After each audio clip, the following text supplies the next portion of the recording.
It's my pleasure now at this stage of the program to introduce more formally our guest speaker, Alain Bellemare. As many of you know, Alain was appointed President and Chief Executive Officer of Bombardier just about a year ago in February 2015. He also serves as a member of the Bombardier Board of Directors. Alain's long and distinguished career in aerospace began at United Technologies' Pratt & Whitney Canada division in 1996. Over the ensuing 20 years, Alain served in a number of leadership roles at UTC, including President of Pratt Canada, President of Hamilton Sundstrand, and Chief Executive Officer of UTC Propulsion and Aerospace Systems. That's where he had responsibility for both Pratt & Whitney and for UTAS, United Technologies Aerospace Systems. Alain also led UTC's successful acquisition a couple of years ago, the acquisition and integration of Goodrich. He also had responsibility for the aerospace systems for the Boeing 787 airplane, the F-135 engine for the Joint Strike Fighter, and Pratt & Whitney's geared turbofan engine. Alain is an engineer by training, and like the Wings Club Foundation, he is a strong supporter of education. He's a member of the Faculty Advisory Board of McGill University's Desautels Faculty of Management, and he also serves on the board of the Smithsonian National Air and Space Museum. Now, Bombardier is riding a high at the moment after some big wins at Air Canada and Delta. I'm sure Alain will talk about that and some other things going on in the company and in the industry. So please join me in welcoming Alain Bellemare.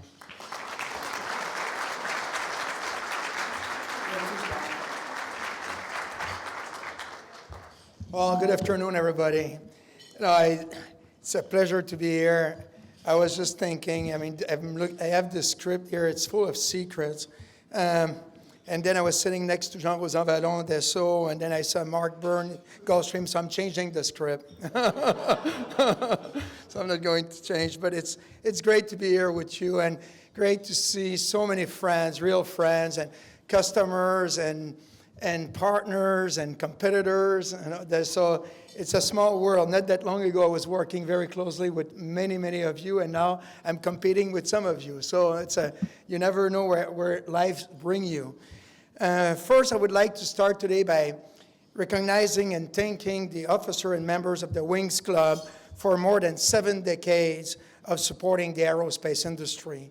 I also applaud the work that is done by Wings Club to encourage young people to pursue careers in aviation, making sure that we have a strong pipeline of talent and future leaders. I have a son studying in engineering, so for me, it's something that is close to my heart. And like many parents in this room, we understand what it means to have your son studying in colleges, at colleges. So I know that we have a table here, we've mentioned that earlier, a table of students from Vaughan College. A special welcome to you. I don't know where they're sitting. They're in the back, you're way too far in the back. Make sure that you have your resumes ready, and you just wait at the end there, and you give it to people, and it works. You know, at our annual shareholder meeting, there's during the Q&A period, there's a guy that just showed up, took the mic, and said, I have my resume with you, would you hire me? And we gave him an interview. I don't know if we're going to hire him, but it's pretty audacious. So I think that I would encourage to try it. Again, my thanks to the Wings Club for supporting and providing opportunities to the next generation of aviation professional. You can continue to count on our support. My plan this afternoon is to give a brief overview of Bombardier and talk about the turnaround plan that we're executing right now, share my thoughts on the long-term outlook of commercial aero market, and I'm not sure if I'm going to talk about the C-Series. I'll think about this as we go along. Obviously, I will, big time. And I will take a few questions. So starting with Bombardier, we are an $18 billion business. We are a leading manufacturer of planes and trains. We operate in 28 countries around the world. We employed more than 65,000 people, including more than 11,000 engineers. We have 4 business units. business aircraft, commercial aircraft, aerostructured, and transportation. I will talk briefly about each of these segments in just a few minutes, but first I would like to give you some perspective on the company as a whole. Many of you know that I've joined Bombardier about like 15 months ago now. At that time, the company was facing major challenges. The company took on too many development projects and would spread itself too thin to fulfill its ambitious goals. It was clear that some tough action would be required. At the same time, the company had tremendous potential. Bombardier was investing and developing game-changing aircraft, the C-Series and the Global 7000, 8000. But to unleash the full potential of these aircraft, Bombardier had to address its near-term challenges, and that's exactly what we are doing right now. So shortly after joining Bombardier, I launched a 5-year turnaround plan with key specific goals: returning the company to profitable growth, leveraging these major investments that we were doing in new products to deliver superior value to customers and to shareholders, and at the same time ensure our long-term competitive position. Our turnaround plan has 3 phases to it: de-risking the business, rebuilding earnings power and free cash flow performance, and deleveraging our balance sheet. Last year, our focus was on de-risking and stabilizing the business, and we made huge progress. We secured $5.6 billion in additional liquidity, the right level to execute our turnaround plan and to make sure that we were going to move forward with our C-Series and Global 7 development programs. Most importantly, over the last year, we assembled a world-class team, a team with deep industry knowledge, turnaround experience, and a track record of delivering value to customers and shareholders. And today, we have a very strong leadership team, and including Fred Tromer, Colin Ball, Peter von Castelos, who are here with me. So thank you guys for doing what you're doing every day. This is a team that I spent a lot of time rebuilding. We have some here in the room, but we've changed 80% of the leadership team at Bombardier. And I tell you, a business is all about the people and the leaders that you have, and they're making a big difference. We work well together, we complement each other very nicely, and we're all focused on executing programs, driving operational efficiencies, reducing costs, and delighting customers. And while we still have a lot of work to do, I am very pleased with the progress that we've made so far. Looking ahead, our 5-year goal is to grow revenue to more than $25 billion while expanding margins. 2016 is a year of transition, and so far we're tracking on plan. So let me now give you a quick look at our business segment. Starting with Bombardier Transportation, our rail business, since we're just a few hundred yards away from Grand Central. While most of you know Bombardier as a leading commercial and business aircraft manufacturer, we're also a global leader in rail technology, with over 100,000 rail cars and locomotives around the world. With revenues of $9 billion, we are a market leader with the broadest portfolio of products and services in the industry. Our portfolio includes light rail systems, metros, commuters, locomotives, and high-speed train. Our products can be found across New York metro region, including 1,800 subway cars right here in Manhattan, and another 1,000 units on the Long Island and Metro North rail lines. We also provide Amtrak and Acela trains and the AirTrain system at the JFK and Newark airports.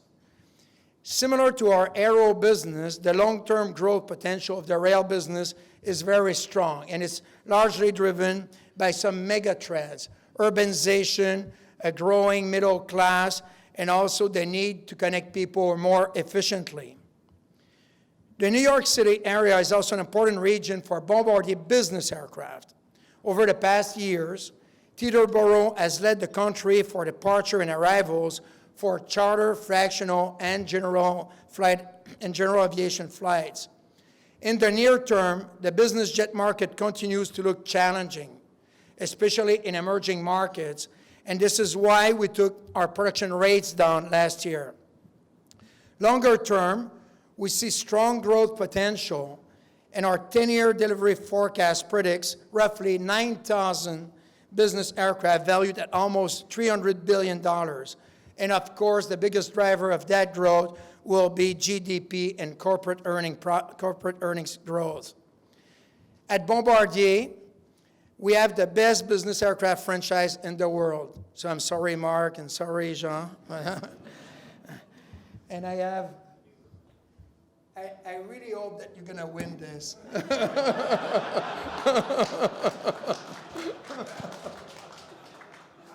Somebody told me that Jean cannot because he has to put his card and he's not allowed, but I just put one for you. So we see strong growth ahead with all the new products that we have, and we target revenues of $10 billion by 2020. The Global and Challenger are best-in-class products, and the new Global 7000, which will make its first flight later this year, will be the best ultra-long-range aircraft in the world. We call the Global 7000 the complete solution. It combines Mach 0.925 max speed with the largest cabin, unmatched passenger experience, latest engine technology, and the best low-speed and steep approach capabilities. And like the C-Series, we expect the Global 7000 to be a game changer. Now, turning to commercial aerospace, overall, I'm pretty optimistic about the outlook for the industry. And while the global economy looks pretty challenging right now, especially in emerging markets, long-term, the growth opportunities look very strong, and I expect RPMs to continue to grow faster than worldwide GDP. Bombardier commercial aircraft portfolio include the Q400, the CRJ, and of course the all-new C-Series. The Q400 turboprop is a very good aircraft. In fact, it's the best performing aircraft in its class. And there's really an opportunity with the Q400 here. It's an opportunity to improve our cost structure and to regain market share, and the team is working on it. On the regional jets, prior to the C-Series, the best example of Bombardier being at the forefront of aerospace innovation was the creation of the regional jet market with the CRJ back in the mid-1990s. This program has been a huge success, and to date we have delivered more than 1,800 regional jets. So when you think about the regional jet market, it's important to remember how the market evolved and has grown since the mid-1990s. It started as a 50-seat class market, growing to 70-seat class, and then to 90-seat platform. This upgauging reflects the strong RPM growth that we've seen over the past 20 years, as well as airline migrating more routes to regional jets. With the CRJ program, Bombardier saw these trends. Bombardier recognized that the regional jet market would continue to evolve and upgauge, creating a strong market for the 100 to the 150-seat class segment, a space that was not really being addressed efficiently by anyone until the C-Series.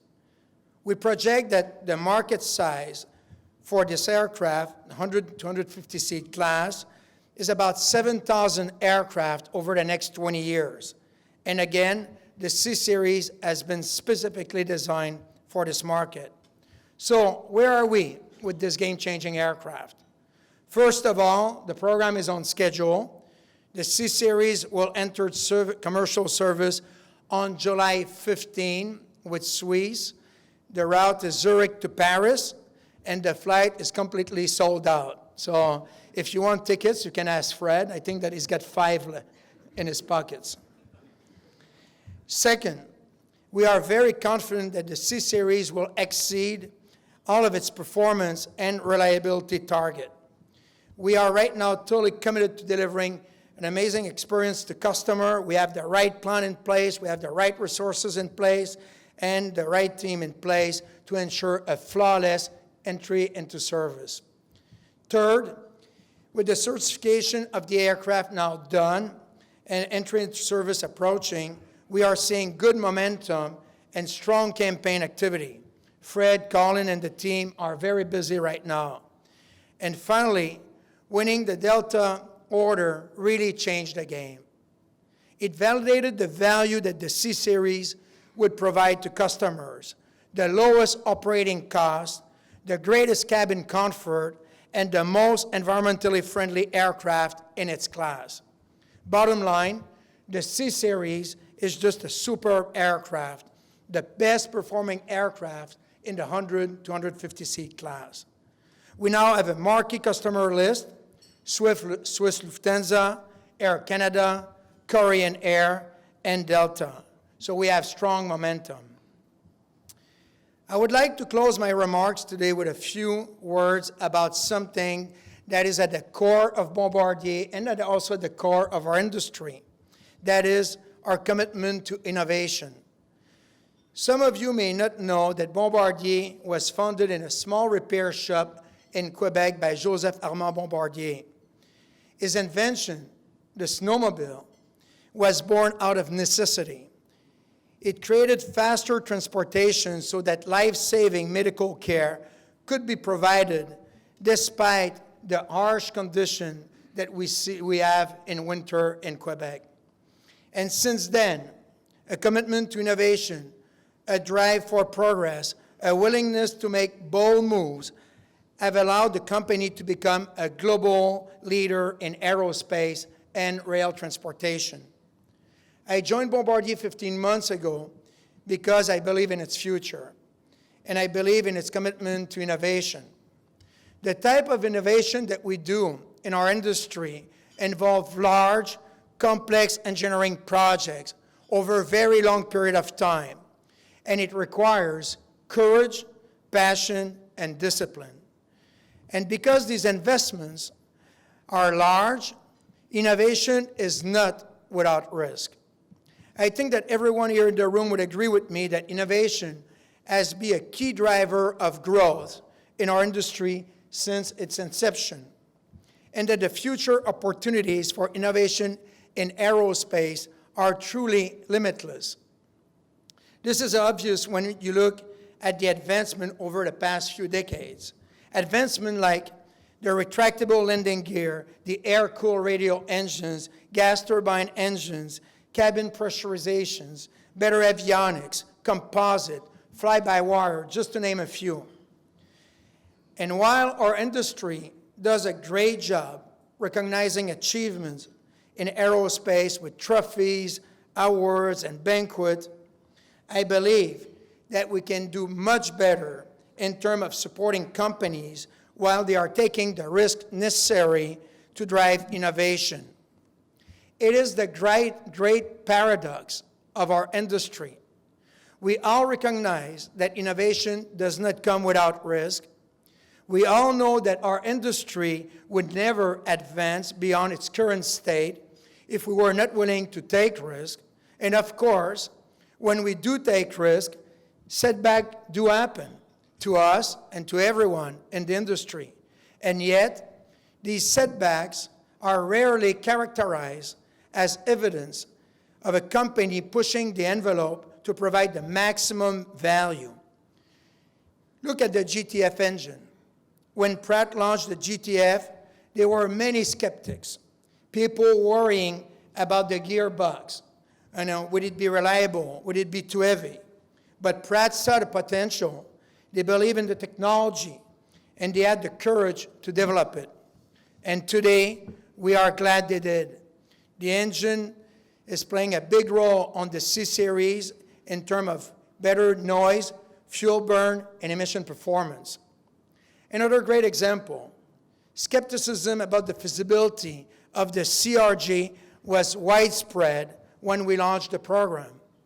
In the end, the CRJ became a huge success and has allowed airlines to better serve customers. As an industry, we should be more vocal in applauding companies that are willing to take risks, to push the industry forward. History has shown us that in most cases, when aircraft manufactured or engine manufactured push the technology envelope, everyone, passengers, airlines, and the environment, all see tremendous benefits. And this is the case with the C-Series. I am confident that when the history on the C-Series is written, our past issue will be largely forgotten. People will recognize it as a big, bold move and as a game-changing aircraft. People will remember that we correctly predicted the strong market demand for 100 to 150 seat class aircraft, that we correctly decided that the market would be best served by a brand new clean sheet aircraft, and that our approach resulted in a superior product, a real step change. And finally, as the benefits of the C-Series became clear, the industry needed to respond with their own upgraded products, which has driven the entire industry forward, resulting in more options for airline, a better experience for passengers, and a much lower impact on the environment. So as you can see, I am very confident in the future of the C-Series. So in conclusion, Bombardier is a great company, a global leader in trains and planes with superb products and technology. We have been through a pretty rough patch, but we have turned the corner. We have a well-defined 5-year turnaround plan and a great team to execute it. We will soon unleash the full value of our investment in the C-Series and the Global 7000 as they entered into service. So I am very proud of what we've done over the past 12 months, and I know that we still have a lot more work to do. But I am confident in our ability to keep creating value for customers and for shareholders, and I'm very optimistic about our future. On this, I want to thank you for being here today, for taking the time, and I will take a few questions.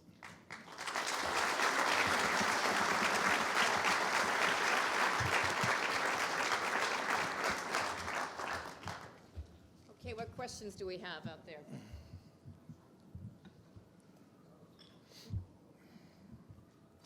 Thanks, Alain. Joe Denardi from Stifel. You characterize the business jet market as somewhat challenging, particularly in emerging markets. I think Gulfstream has talked about it a little bit more positively. So can you talk about whether some of the delays you've had on G7000 have led you guys to lose some market share, or whether there's just a difference between small cabin and large cabin? And over the past 6 months, have demand trends gotten better or worse? My God, you've got about like 5 questions in there. We can spend the afternoon together if you want. But you should ask Mark Burns right here in the room, so maybe he sees things that I don't see. Where are you, Mark? So I think that the market has been pretty rough for the large cabin over the past year or so. And it's largely driven, in our case, by softness in Russia, Middle East, and China. And I think that our competitors, I'm not going to talk for them, you can ask them, but I'm sure they're saying kind of the same thing. The US market is pretty good, but everywhere else around the world is pretty challenging. On the 7000, which is actually in development right now, so it's not in production, we've announced a 2-year delay. We have a pretty strong backlog. People were concerned that we would lose a lot of customers, and we didn't. So, I mean, we're still in pretty good shape right there, and the aircraft will come into service at the end of 2018. Another question at the same table. Hi, Mike Durchin, Stern AGCRT. I was just wondering, Republic Airlines has an order for 40 CS-300s. I was wondering whether or not the Delta order has replaced the Republic order, or is that still part of the Republican order part of the order book? Thanks for the question. The Republic order is still in the backlog, but it's not in the skyline. So we'll see where it goes. I mean, right now we're still working with them, so the team is close to them. I mean, I wouldn't say the Delta order has replaced and the Republic. I wouldn't see it this way. It's more like the fact that we have 370 aircraft in the backlog right now, and we were targeting 300 at entering to service. So I mean, if you take a few aircraft because out of that backlog because of softness or for whatever reason, we will still be in a very good, solid position. So, and we have a very strong potential with the options and letter of intent that we have so that we can eventually convert. So I don't see that as one replacing the other. I see the Delta order validating the credibility and the performance of the C-Series, and this is giving us tremendous momentum right now. And I'm very pleased with the quality of the backlog. I did mention it, and I'm going to mention that again. And we didn't get all the credit when we won the Air Canada deal because people thought that was like a national play, you know. Many of you here in the room know Air Canada, and you know that the team would not make a compromise on selecting an aircraft that doesn't fit their mission profile or their mission needs. So, but when we got Delta in, it all of a sudden we started also to get credibility for Air Canada. So, big deal this year. Air Canada, Delta, strengthening the backlog, good quality marquee customers, and I see some here in the room, and one is sitting at my table, and hopefully we can get some more.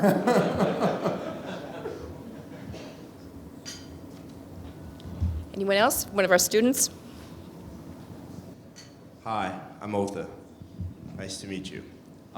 Thank you for the advice earlier, but as a young college student, I would like to know, is there any more advice that you have for us and things that you've used to become successful in the industry? Well, that's a good question. It's a tough question. Everybody here in the room has an opinion on this. I would say it starts with your commitment to education, your willingness to learn. It's continuous learning. I think that you're very fortunate to be surrounded with people in this room who are learning all the time, and that's the beauty of aerospace. That's the beauty of aviation. I mean, we keep evolving all the time, so I think that you are starting at a very good place. Your commitment to be successful is very critical because, I mean, it's not going to be a straight line. I mean, there will be some periods that are probably going to be a little bit more challenging. Don't give up. Keep going. Try to get some experience that are relevant to your field of interest. So that if you can get summer jobs that will bring you to a better place, I mean, you should look at this. If you want to push the envelope forward, you're going to need to work hard. I mean, there's nothing in this world that is easy. I mean, you have to work for it. So I would just encourage you to keep going at it. Okay, I think we're good on questions. Alain, thank you very much. Thank you. On behalf of the Wings Club.